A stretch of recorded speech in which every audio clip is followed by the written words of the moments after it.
There is a Walkman tape player sitting somewhere in an FBI evidence archive that is worth more to American law enforcement than almost any piece of technology in organized crime history.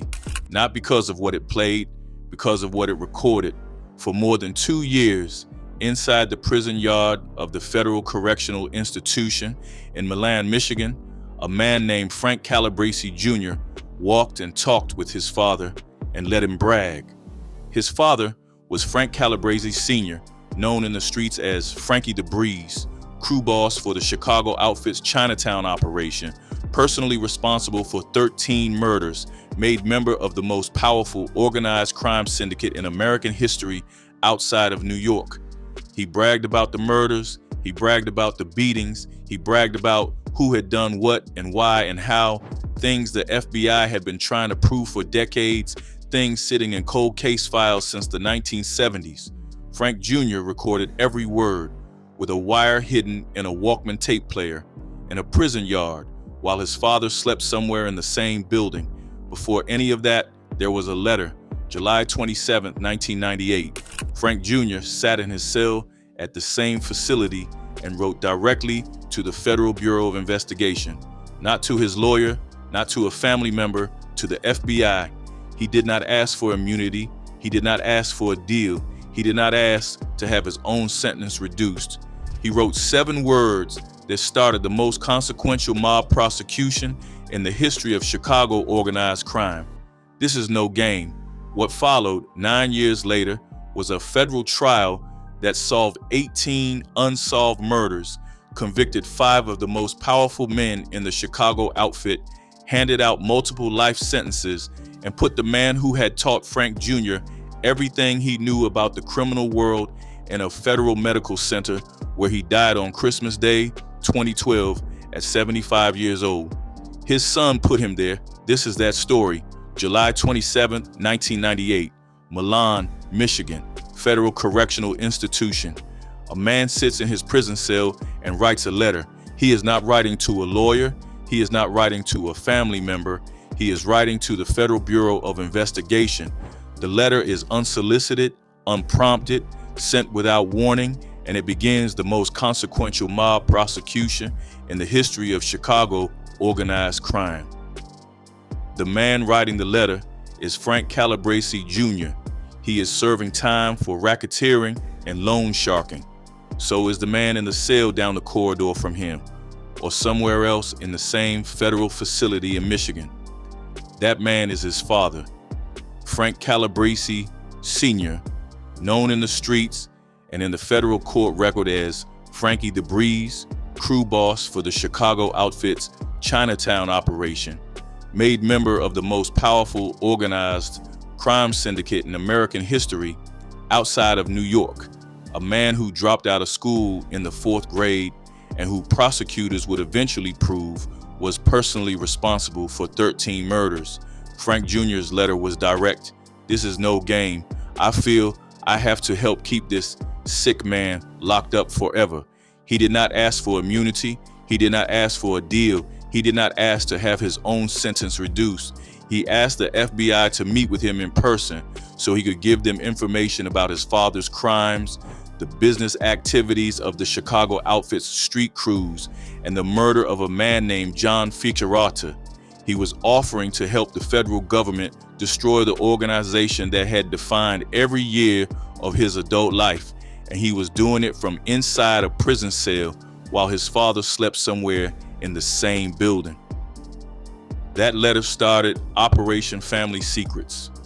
What it produced 9 years later was one of the most significant organized crime prosecutions in American history. 18 unsolved murders solved, 14 defendants indicted, 5 of the most powerful men in the Chicago outfit convicted, multiple life sentences handed down in the Chicago federal courtroom. And at the center of all of it, a son who had spent his entire adult life inside the machine his father ran, sitting in a prison yard with a wire hidden in his Walkman tape player, letting his father brag about killing people and recording every word. This is his story, and it is his father's story, and it is the story of the Chicago outfit, the last functioning major American organized crime syndicate, and what it took to finally bring it down from the inside. Frank Calabrese Sr. was born on March 17, 1937 on Chicago's west side to James and Sophie Calabrese. He dropped out of school in the 4th grade. He sold newspapers on Grand Avenue as a child. His family, he later told a jury during his own trial, was so poor that they ate oatmeal for dinner. He enlisted in the Army as a young man and went AWOL 5 days after boot camp, which tells you everything you need to know about his relationship with authority and discipline from other people. He served 2 years in prison beginning in 1954 for a Dyer Act violation, meaning he stole a car. He was 17 years old by the time he was inducted as a made member of the Chicago outfit on October 9, 1983, in a ceremony conducted by then-boss Joey Ayupa at a restaurant on Roosevelt Road. Frank Calabrese Sr. had been a street-level criminal for nearly 3 decades. He and his brother Nicholas were inducted together. The induction ceremony itself was a piece of ritual that the Italian-American organized crime world had been conducting in some variation since Prohibition. An oath of loyalty, a burning piece of paper, a commitment that the organization came before everything else, before family, before children, before God. The organization he was inducted into was the Chicago outfit, also known in the press and in law enforcement files as the mob, the syndicate, the Chicago crime family, and in the old days, simply as the organization. It traced its lineage back to Johnny Torrio and Al Capone in the 1920s, through the bootlegging era, through the casino years in Las Vegas, when Chicago had a piece of every major hotel on the Strip and was skimming millions off the top before the taxes got paid. By the 1980s, the era of the Las Vegas skim was collapsing under FBI surveillance and federal prosecution.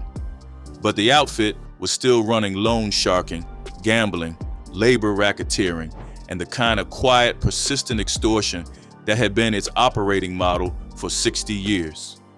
Calabrese Sr. ran the Chinatown crew, also called the 26th Street crew.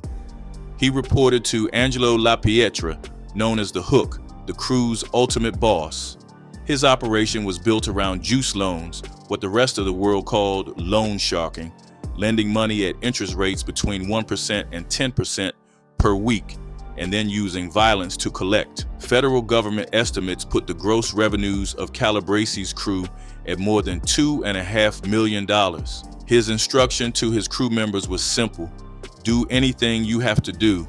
If a debtor did not have the money, Calabrese seized the car, the home, the business. He understood collections the way a hydraulic press understands metal. He was also a killer. The federal government would eventually prove 13 murders attributable to Calabrese Sr. personally. His brother Nick would admit to 14 murders, some of them carried out alongside Frank Sr. Together, the Calabrese brothers were among the most lethal figures the Chicago outfit had produced in a generation. Frank Calabrese Jr. was brought into the outfit at 18 years old. His father mentored him. He was not given a choice in any meaningful sense of the word. In the world that Frank Sr. operated in and that Frank Jr. grew up inside of, the expectation that a son would follow the father into the business was not a request or an invitation. It was the inheritance, whether you wanted it or not. Kirk Calabrese, the younger son, was brought in at 12 years old, introduced to loan sharking and extortion before he was old enough to drive. Frank Jr. served as a crew member, an enforcer, a collector. He understood the mechanics of the operation because his father had taught him and he had grown up watching it. He had also watched his father's particular style of domestic brutality, the same ruthlessness that served Frank Sr. well in the streets applied inside the house. Frank Jr. has spoken publicly about what the household looked like, about the violence, about the fear that was as much a part of growing up Calabrese as the mob business itself. The son of a hitman does not grow up in a normal environment.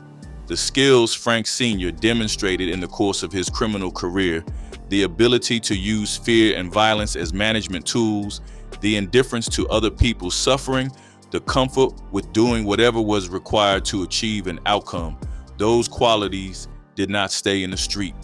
They came home. Frank Jr. also had his own problems. He had a cocaine addiction. He stole money from his father, hundreds of thousands of dollars that he burned through on a habit and on bad business decisions. In the world of the Chicago outfit, stealing from your boss was the kind of offense that got people killed. The fact that the boss was his father did not change the logic of the situation. It just created a different texture of resentment and tension between them. By the time both of them ended up in the Federal Correctional Facility in Milan, Michigan, serving time on the racketeering conviction that came out of the auto repair shop case, the relationship between Frank Jr. and his father was already fractured in ways that went beyond the normal father-son friction. The auto repair shop case is worth understanding because it is the direct predecessor to Family Secrets. Frank Sr. had taken over a repair shop in River Grove from a man named Matthew Russo, who had fallen behind on a juice loan. He then arranged for a car dealership in Elmhurst to direct repair work to the mob-controlled shop in exchange for kickbacks. Russo, however, had become an undercover government informant and was recording the meetings. In 1995, federal prosecutors indicted Frank Calabrese Sr. and 9 others, including his sons Frank Jr. and Kurt and his brother Nick, on charges of using threats, violence, and intimidation to enforce the loan sharking operation.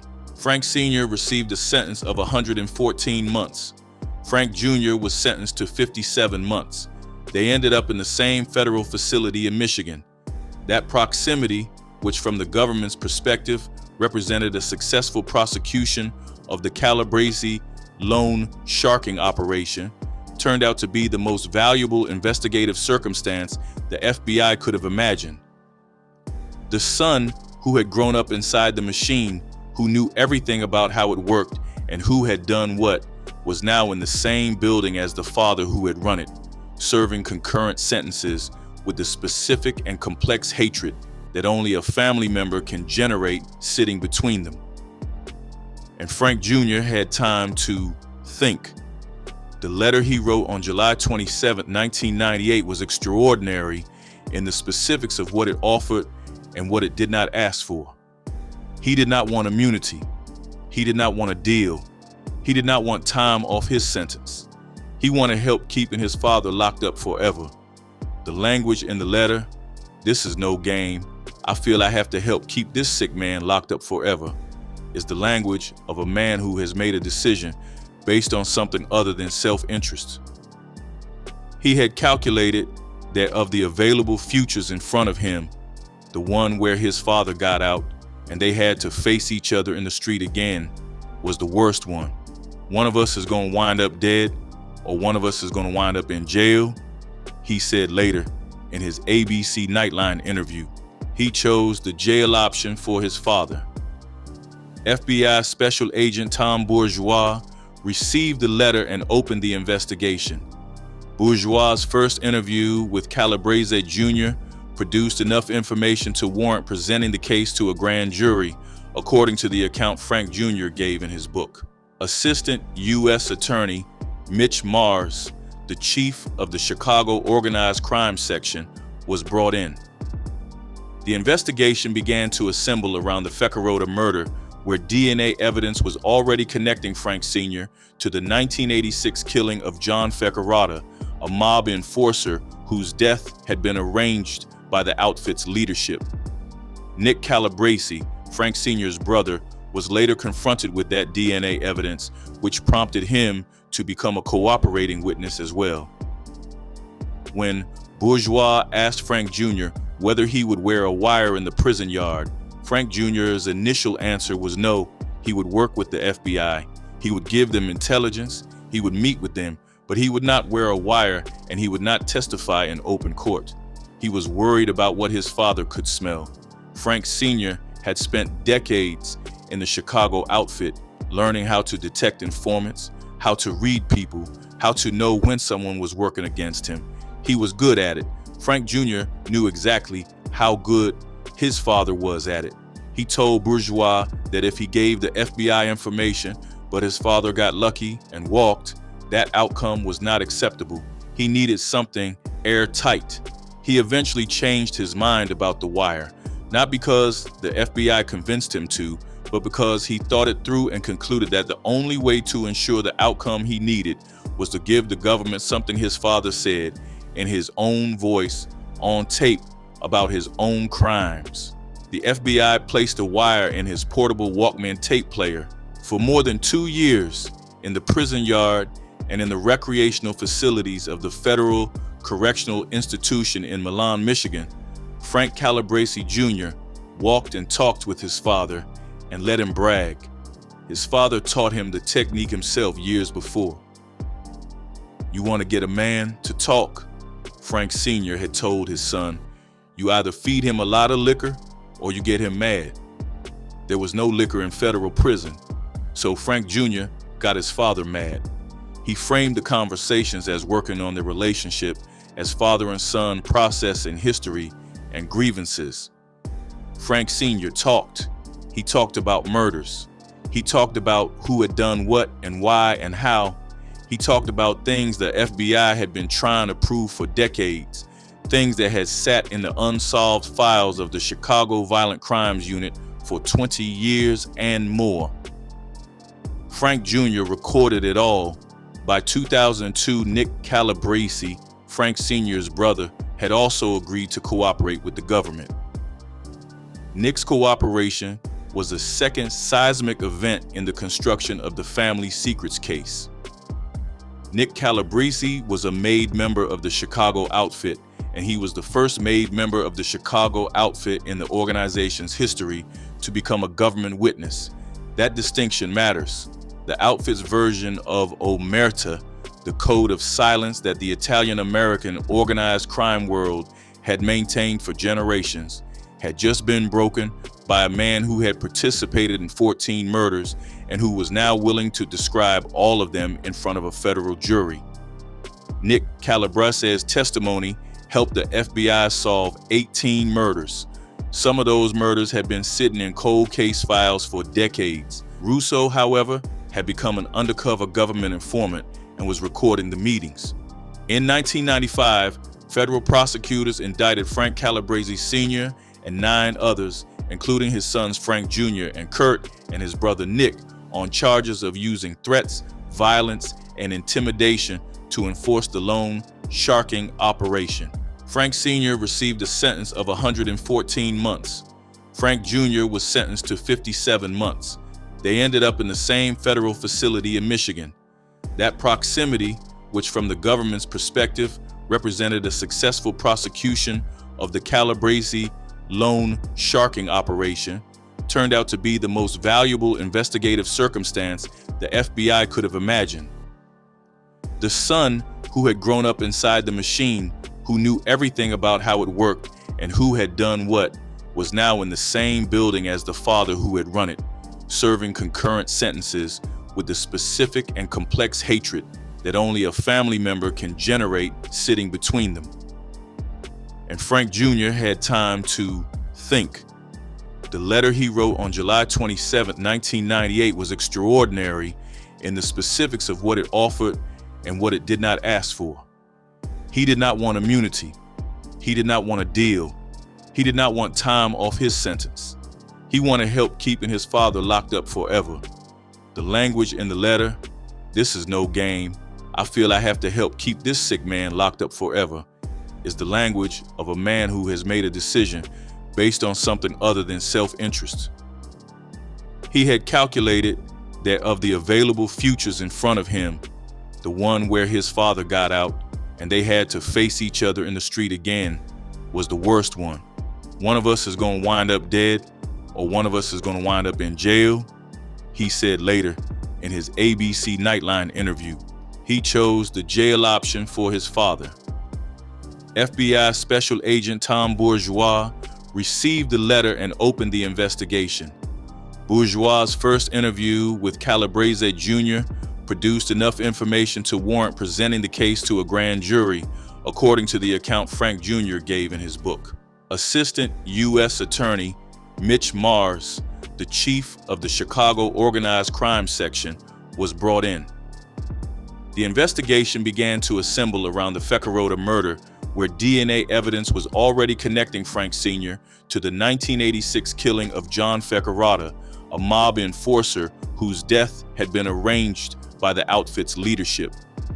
Nick Calabrese, Frank Sr.'s brother, was later confronted with that DNA evidence, which prompted him to become a cooperating witness as well.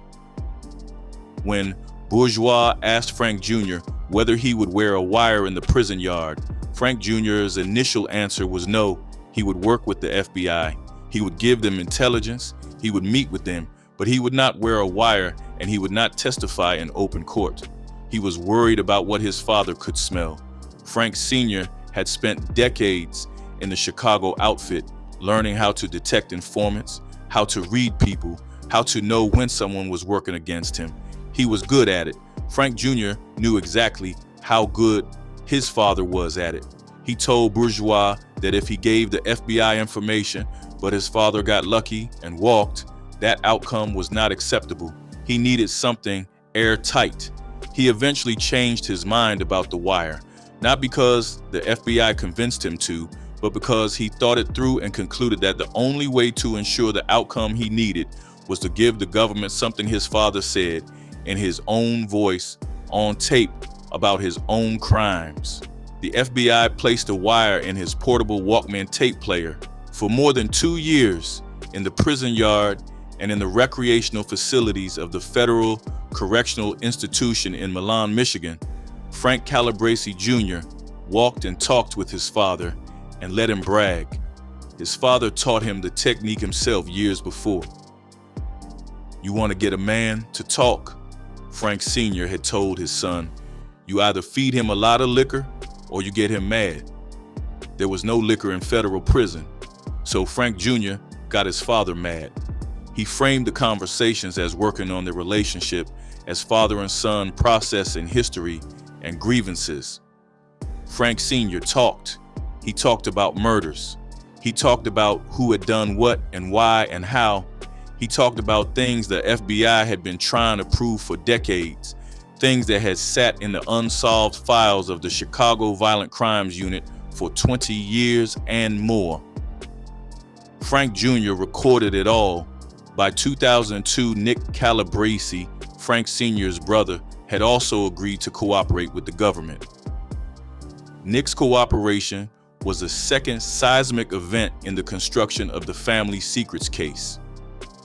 Nick Calabrese was a made member of the Chicago outfit, and he was the first made member of the Chicago outfit in the organization's history to become a government witness.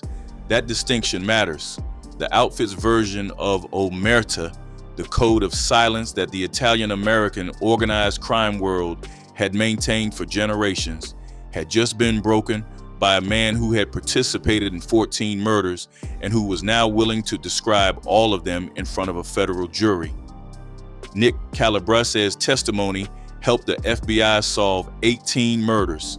Some of those murders had been sitting in cold case files for decades.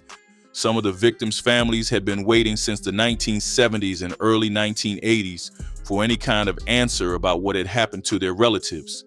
The family secrets investigation gave those families answers. Former FBI agent Michael Masseth, who was assigned to the case, said 20 years later, "I think that's the legacy of this case, to not only take down the entire organization, but also to remember that there's victims. And those victims' families, they will live with this forever." Among the murders that the investigation resolved was the double killing of Anthony and Michael Spilotro. The Spilotro brothers, both made members of the Chicago outfit, were lured to a home in Bensenville, Illinois in 1986 and beaten to death. Their bodies were found buried in an Indiana cornfield. Martin Scorsese's 1995 film Casino depicted fictionalized versions of the Spilotro brothers and included a scene representing their deaths, which millions of people had seen. The real story of what happened and who ordered it was finally established in the family secrets trial, with Nick Calabrese's testimony and documentary evidence placing James Marcello in the car that drove the Spilotros to their deaths. The April 2005 indictment named 14 defendants. 5 went to trial in the summer of 2007. The 5 defendants were Frank Calabrese Sr., James Little Jimmy Marcello, the outfit's acting boss, Joseph Joey the Clown, Lombardo, the consigliere, Paul, Paulie the Indian, Shiro, the outfit's West Coast representative stationed in Arizona, and Anthony Twan Doyle, a corrupt Chicago Police Department officer who had worked secretly as a messenger and enforcer for the outfit for 20 years while carrying a badge. The trial ran from June through August 2007. More than 125 witnesses testified. More than 200 pieces of evidence were introduced. Frank Jr. and Nick Calabrese both took the stand. Their testimony was, by every account from journalists who covered the trial, from legal observers, and from the jurors who later spoke publicly, riveting and damning. Frank Jr. was sitting in the same courtroom as his father for the first time in years. He has described what that felt like. He said that when he walked into the courtroom, he wanted to run over and hug his father. He said it did not take more than 5 minutes on the stand for that impulse to be replaced by something else entirely. Frank Calabrese Sr. sat through the trial with a demeanor that observers consistently found remarkable given what was being described about him. The Mob Museum's account of the trial noted that throughout the testimony, Frankie the Breeze frequently chuckled and broke into a wide grin whenever he was tied to a beating or murder by a witness or prosecutor. The man his son was describing, the man who had supervised killings and ordered them, and in many cases participated in them personally, found the proceedings more amusing than disturbing. On September 10, 2007, the jury returned guilty verdicts for all 5 defendants on racketeering, extortion, loan sharking, and murder. On September 27, 2007, the same jury found Lombardo guilty of the 1974 murder of Danny Seifert, a government informant whose killing Lombardo had personally directed to prevent his testimony in a pension fraud case. Sentencing came in early 2009. On January 28, 2009, Judge James Zagel sentenced Frank Calabrese Sr. to life in federal prison. Judge Zagel described the crimes he had been proven to have committed as unspeakable. He was 71 years old. Nick Calabrese was sentenced on March 26, 2009 to 12 years and 4 months. Judge Zagel addressed him directly at the sentencing. I think what you did does make amends by allowing penalties to be paid for the murders of others and for allowing families to know how and why their loved ones died. Nick Calabrese died a free man, having lived out his cooperation agreement and served his sentence. The victims' families were not uniformly satisfied with that outcome. Frank Calabrese Sr. died on Christmas Day, 2012 at the Federal Medical Center in Butner, North Carolina. He was 75 years old. He had survived into old age inside a federal medical facility, his body finally given out in a way that his decades in the outfit had not managed to produce. His son, who put him there, was somewhere in Arizona, where he had relocated after the trial, working at a pizza restaurant, writing his book, figuring out what comes after you destroy the world you grew up in. James Marcello remains in federal prison at the Supermax in Florence, Colorado. He is in his 80s. Paul Schiro was released from federal custody in 2022. Joey Lombardo died in prison in 2010. Anthony Doyle, the corrupt police officer, received a sentence of 12 years. The FBI also found $1,700,000 in stolen money hidden behind a family portrait in the basement of Calabrese Sr.'s Oak Brook home. That detail is the family secrets case in miniature. Decades of criminal enterprise, a family portrait hanging on the wall, and a pile of cash behind it that the government found when they finally got the right people to talk. The question that everyone who encounters the Frank Calabrese Jr. story eventually asks is the simplest one: why did he do it? He has answered it in his book, in his NPR interview, in his ABC Nightline interview, in his appearances at the Mob Museum in Las Vegas, where he has spoken to audiences about the case. The answers he gives are consistent in their core. He did not do it for immunity. He did not do it for money. He did not do it because he got caught and panicked. He did it by his own account because he concluded that his father was a genuinely dangerous man who would never stop doing what he had always done, and that the choice between letting that continue and stopping it was one he had to make, even though stopping it required him to do something that the world he came from considered the ultimate betrayal. In that world, the word rat is not a neutral descriptor. It is the worst thing you can call someone. It represents not just an act of disloyalty, but a fundamental failure of character, a demonstration that you cannot be trusted, that you will sacrifice the people around you to protect yourself, that your word means nothing. The outfit's code, like every organized crime organization's code, depends on the silence of its members being absolute. One person who talks can bring down an entire network. Nick Calabrese's cooperation, and before it Frank Jr.'s wire recordings, demonstrated exactly how true that was. Frank Jr. knew what he was doing and what it would cost him in terms of how the world he came from would see him. He made the decision anyway.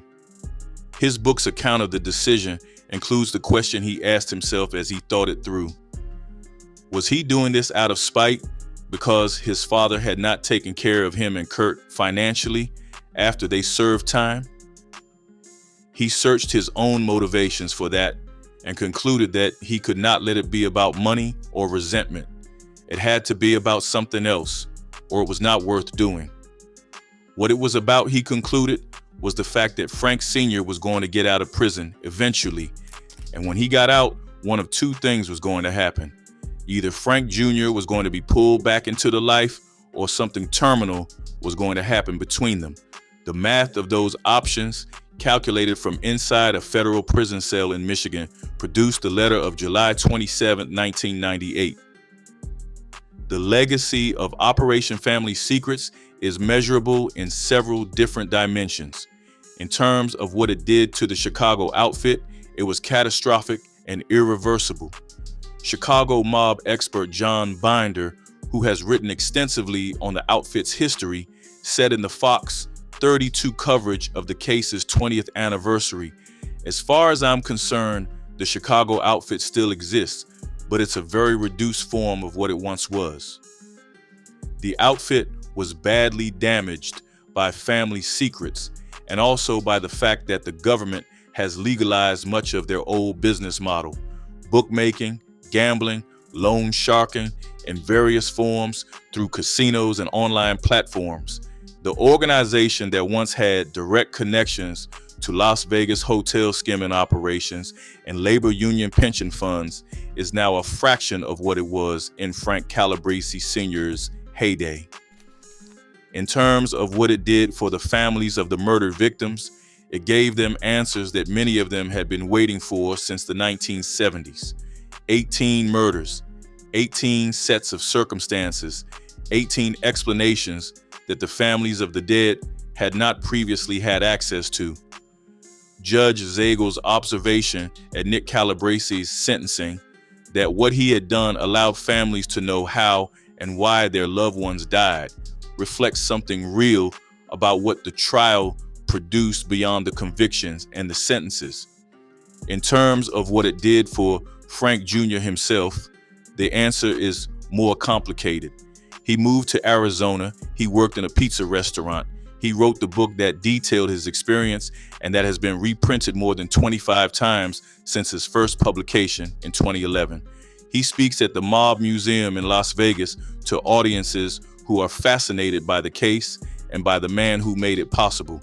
He has built a second life on the other side of the decision he made in Milan, Michigan in 1998. Whether that life is easier or harder than the alternative is a question only he can answer. The word rat follows him. It always will. In the world he came from, there is no statute of limitations on that label and no action that removes it. The Chicago outfit does not forgive cooperation. The people who were in that world and who are still alive and still connected to it see Frank Jr. through a lens that will not change regardless of how many books he writes or how many museum audiences he speaks to. He accepts that. He has said publicly that he understands how people in that world see him and that he does not expect that to change. What he does expect and what he has staked the second half of his life on is that the decision he made in 1998 was the right one, regardless of what it cost him in terms of reputation inside the only world he had previously known. His father died in a federal medical center on Christmas Day 2012 at 75 years old. Frank Jr. was in Arizona. The man he had grown up with, been mentored by, feared, loved, stolen from, and ultimately destroyed through a hidden wire in a Walkman tape player in a Michigan prison yard, was gone. Whether Frank Jr. grieved that or not, and what that grief looked like, is something he has not discussed in exhaustive public detail. What he has said is that he wants to talk about the victims and that he hopes the legacy of the case is about them and their families rather than about the Calabrese family drama. That is a generous framing and it deserves to stand. 18 murders solved. Families with answers they had waited decades for. A criminal organization that had operated in Chicago since the days of Al Capone, reduced to a shadow of itself by the testimony of a son who had finally decided that his father's freedom was more dangerous than his own betrayal. The outfit built itself on loyalty. It made loyalty its only law, dressed it up in ritual and threat and blood, and insisted that it was the one thing that could never be sold. Frank Calabrese Jr. sold it. Not for money, not for a deal, not for immunity. He sold it for the specific and determined reason that the man who had taught him everything he knew about that world was the most dangerous thing in his own life and that there was only one way to stop him. He was right. That is the hardest thing to say about the whole story and also the most honest. He was right. His father was never coming out of prison. 18 murders have been accounted for. The families of the dead know what happened. And somewhere in Arizona, a man who grew up in one of the most violent criminal families in American history is living a life that does not involve anyone getting hurt. His father's name is still in the federal court record. 13 murders, life without parole, dead in federal custody on Christmas Day 2012. His son put him there with a wire and a Walkman in the prison yard, recording him bragging.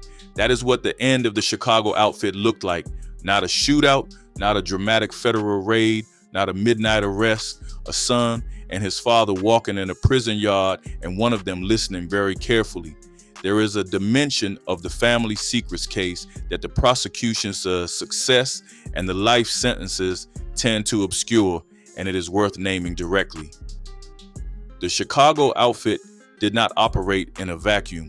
It operated inside a city in relationships with legitimate institutions with the kinds of connections to politics and law enforcement and business that organized crime requires to survive for any length of time.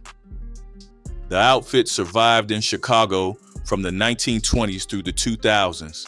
That is nearly a century of criminal enterprise operating inside one of America's largest and most politically complex cities. It did not do that by being invisible. It did that by being woven into the fabric of the city in ways that made it difficult to disentangle without also disentangling things that people with power in Chicago wanted to keep intact. Anthony Twan Doyle's conviction as a corrupt Chicago Police Department officer is the single most revealing data point in the family secrets indictment for understanding how that worked. Doyle was not a low-level cop who took occasional bribes and looked the other way. He was a man who worked secretly as a messenger and enforcer for the outfit for 20 years while carrying a badge. 20 years inside the Chicago Police Department. On the outfit's payroll, he received a 12-year sentence. He was one of 5 defendants who went to trial, making him as central to the prosecution's case as the hitman and the acting boss.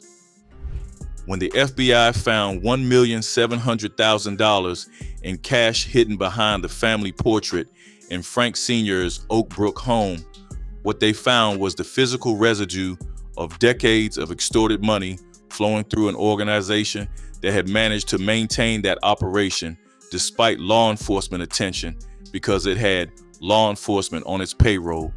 The portrait on the wall, the family behind it, the cash behind the portrait. That is the Chicago outfit compressed into a single image.